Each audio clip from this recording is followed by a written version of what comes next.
Hey, welcome to episode 4 of Defenders of Oasis. I am Soundmaster Matt. If I sound a little funny or if I have to cough or clear my throat, I apologize. I am feeling a little sickly today, but the show must go on one way or another. Alright, before I start going anywhere, I want to give a huge shout out to Old Man Stompy. He pointed out something critical that I forgot to mention, and that is this game is on the Game Gear. And another thing that I forgot to mention is that if you talk to the princess in Shanadar after you get defeated by Cole, you could sleep there for free. Also, if you talk to the old man here, again, you get to sleep here for free. So don't be afraid to just go out, get into a fight, turn around, come back, and go to sleep. No one's gonna call you a pansy for doing so. Alright, so all I'm doing is I'm clearing out my inventory a little bit, and we're gonna buy up some barrels, and then we're gonna go back to the ship, and we are gonna have some fun. What else do I want to do? I don't think I want anything else. I did get the where's my menu? There we go. I did get the saber and the cloak for Salim, which brings his attack to 39 and his defense to 26, which brings him to par, well, just below par with Prince. So that's always a good thing. And the genie still sucks. The genie is only going to get worse. This is the sad inevitability of this game, is the genie only gets worse as the game goes on. So we are just gonna run. I don't really have a whole lot to talk about in this video, so let's talk about my childhood memories of this game. Yeah, I had a Game Gear, and I had the little extended battery pack on it because, well, we all know the batteries suck on the Game Gear. And this was one of the games I had, and I absolutely enjoyed it. I mean, it is quite linear, but the storyline makes up for it. You know, and that's one thing, is that if you're going to have a linear game, have it a solid storyline, because then you kind of forget about the linearness. So let's get on the boat. No! Let go of me! Shut up and follow me! Stop! Stop that right now! Get your hands off of her! You pest! Die! Sorry. And of course everybody gets pissed off in Alcaria. Yeah, you're about to get your butt served there, buddy. You are about to... Oh, you're gonna send your servants after me. I see how it is. So, here we go. Our boss fight of the island. Yeah, this is why I had you level up to level 8. Level 8 cuts it a little bit close. If you want to have a nice comfort zone, please don't kill the genie. Thank you very much. If you want to have a nice comfort zone, I would push for 10. But 8 you can squeeze by. You could see that they can, you know, put a beating on you. So you want to focus on one at a time, and have Genie do all of the healing, because he doesn't attack as strong as the other two guys. So just have him use Heoma to cure the poison out of everybody's body, and have people jump into barrels or whatever the case may be, to heal up. And each time you kill one, the battle becomes, you know, substantially easier. So don't worry too much about it.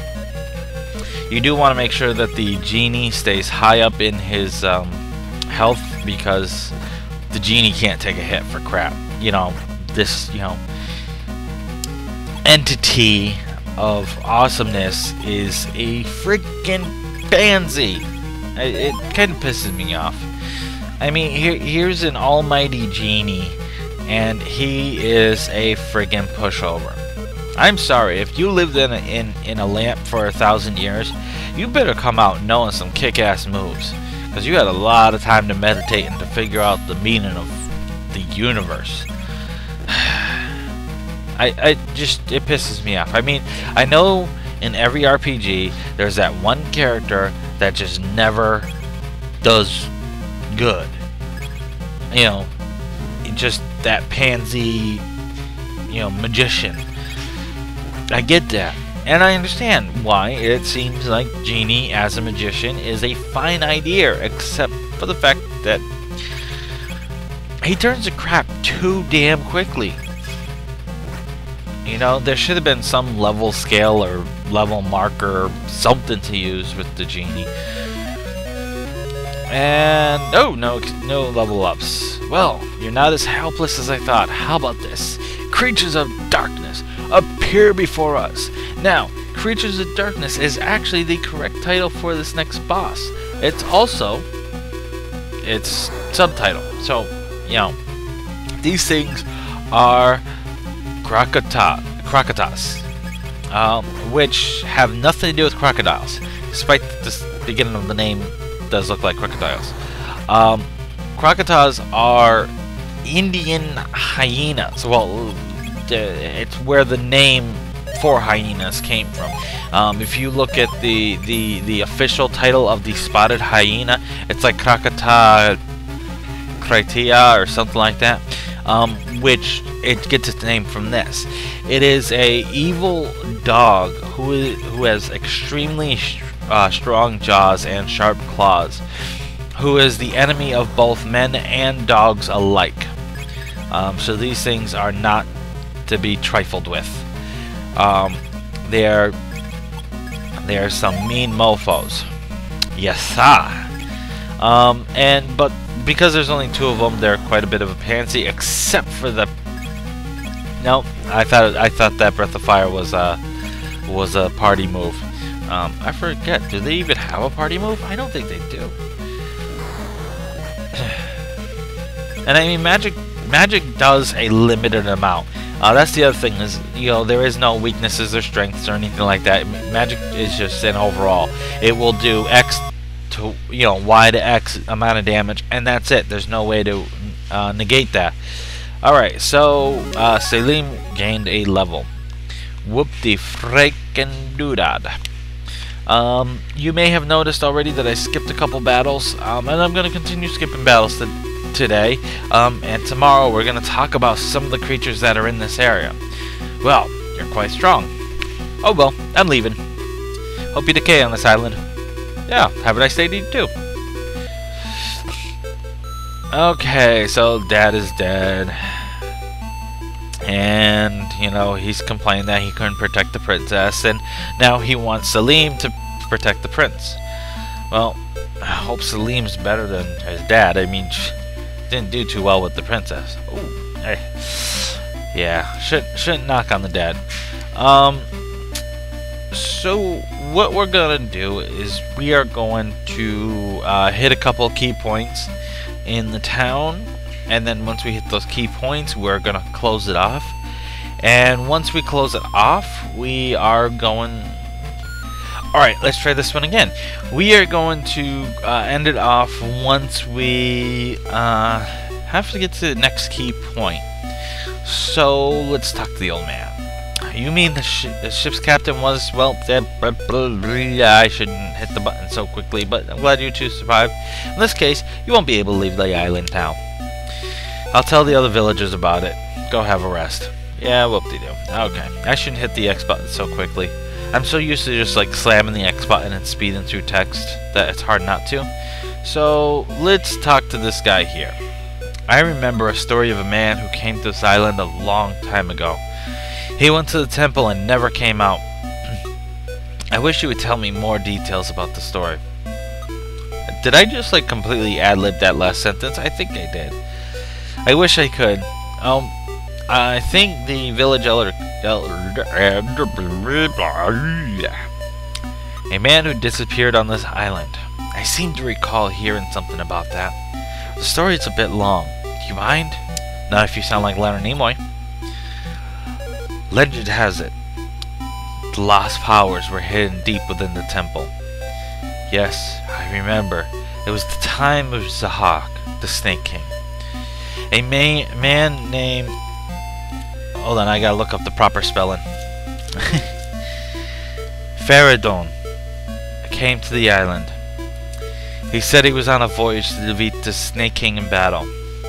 Hearing that the temple was overrun by evil creatures, he went into the temple and never returned. Soon afterwards, a rumor that the Snake King had been defeated by a man named Radeon reached this island. Ooh. So, let's talk to this guy again. You have nothing new to say to me. Great. Okay. What do you got to say? Long time ago, in a galaxy far, far away, this island was a paradise. The only thing left from those times is the temple.